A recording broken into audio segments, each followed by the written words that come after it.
Pak Prabowo, saya ini senang naik sepeda. Saya senang naik sepeda.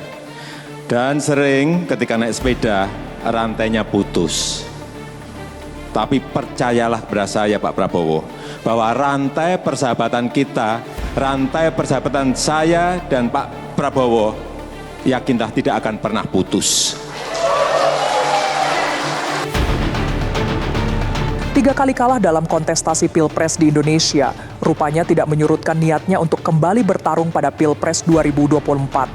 Sehebat apakah Prabowo, seorang jenderal dan pebisnis yang pernah menguasai puluhan perusahaan sekaligus? Saya tahu Pak Prabowo memiliki lahan yang sangat luas di Kalimantan Timur, sebesar 220.000 hektar. Tadi disinggung tentang tanah yang katanya saya kuasai ratusan ribu di beberapa tempat. Itu benar, tapi itu adalah HGU, itu adalah milik negara. Jadi setiap saat negara bisa ambil kembali, dan kalau untuk negara saya rela mengembalikan itu semua. Tapi daripada jatuh ke orang asing, lebih baik saya yang kelola, karena saya nasionalis dan patriot. Prabowo Subianto Joyo Hadikusumo, kelahiran Jakarta, 17 Oktober 1951. Adalah seorang politisi, pengusaha, dan perwira tinggi militer Indonesia berdarah Jawa Banyumasan Minahasa. All groups of Indonesia must have this. Sebagai putra ekonom Sumitro Joyo Hadikusumo, masa kecil Prabowo banyak dilewatkan di luar negeri bersama orang tuanya. Dari pengalaman ini maka ia fasih berbahasa Indonesia, Prancis, Jerman, Inggris, dan bahasa Belanda.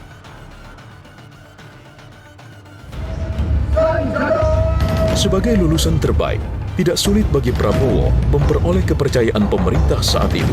Sebelum berkecimpung ke dunia bisnis, politik, dan pemerintahan, 28 tahun lamanya ia menempuh pendidikan dan jenjang karier militer. Sehingga kariernya di dunia militer jelas sudah pasti banyak diketahui oleh rakyat Indonesia, yakni pernah menjabat sebagai Komandan Detasmen Penanggulangan Teror di Komando Pasukan Khusus Kopassus, serta menjadi Panglima Komando Cadangan Strategis. Keputusan memberhentikan saya adalah sah. Saya tahu, banyak di antara prajurit saya akan melakukan apa yang saya perintahkan. Tetapi saya tidak mau mereka mati berjuang demi jabatan saya. Saya ingin menunjukkan bahwa saya menempatkan kebaikan bagi negeri saya dan rakyat di atas posisi saya sendiri. Saya adalah seorang prajurit yang setia. Setia kepada negara, setia kepada Republik Indonesia. Setelah tidak aktif di dunia militer, Prabowo menghabiskan waktu di Yordania dan di beberapa negara Eropa. Dan sekembalinya ke Indonesia, ia menekuni dunia bisnis hingga pernah menguasai sedikitnya 27 perusahaan yang bergerak pada sektor-sektor yang berbeda. Karier Prabowo sebagai pengusaha dimulai dengan membeli Kiani Kertas, perusahaan pengelola pabrik kertas yang berlokasi di Mangkajang, Kalimantan Timur. Selain mengelola Kiani Kertas yang namanya diganti oleh Prabowo menjadi Kertas Nusantara, kelompok perusahaan Nusantara Group yang dimiliki oleh Prabowo juga menguasai 27 perusahaan di dalam dan luar negeri. Usaha-usaha yang dimiliki Prabowo bergerak di bidang perkebunan, tambang, kelapa sawit, dan batu bara. Prabowo adalah Presiden dan CEO PT Tidar Kerinci Agung yang bergerak dalam bidang produksi minyak kelapa sawit, lalu PT Nusantara Energi yang bergerak dalam bidang migas, pertambangan, pertanian, kehutanan, dan pulp. Juga PT Jaladri Nusantara yang bergerak di bidang perikanan.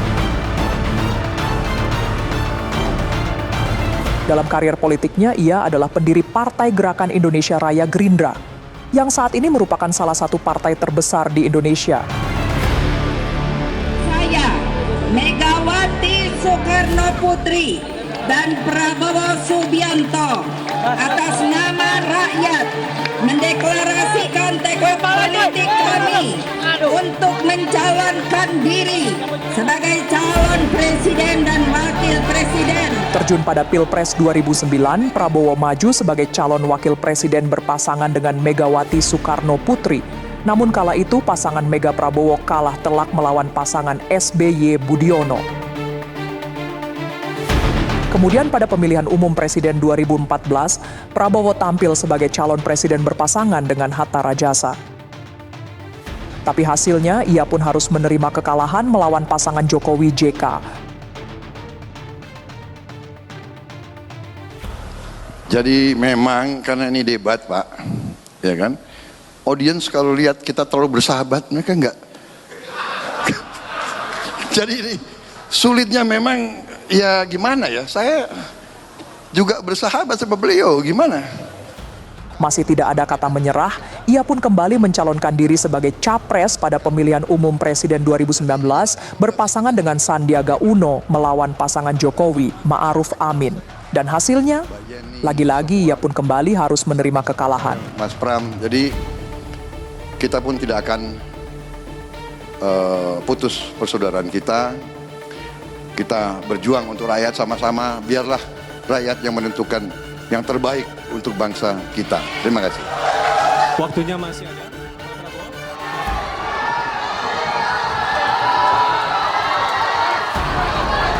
Namun setelah penetapan hasil pemilu, Jokowi mengundang Prabowo dan Sandiaga untuk bergabung di Kabinet Indonesia Maju.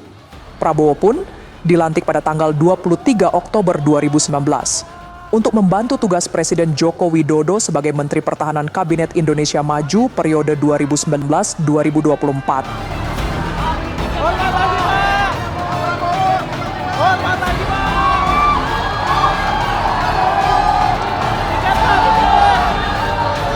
Dan kali ini pada pemilihan umum Presiden 2024 adalah ketiga kalinya Prabowo mencalonkan diri menjadi presiden dan keempat kalinya Prabowo mencalonkan diri sebagai presiden wakil presiden. Bagaimana hasilnya? Kita tunggu saja nanti akan seperti apa Prabowo. Yang transparan tanpa kecurangan apapun. Kami percaya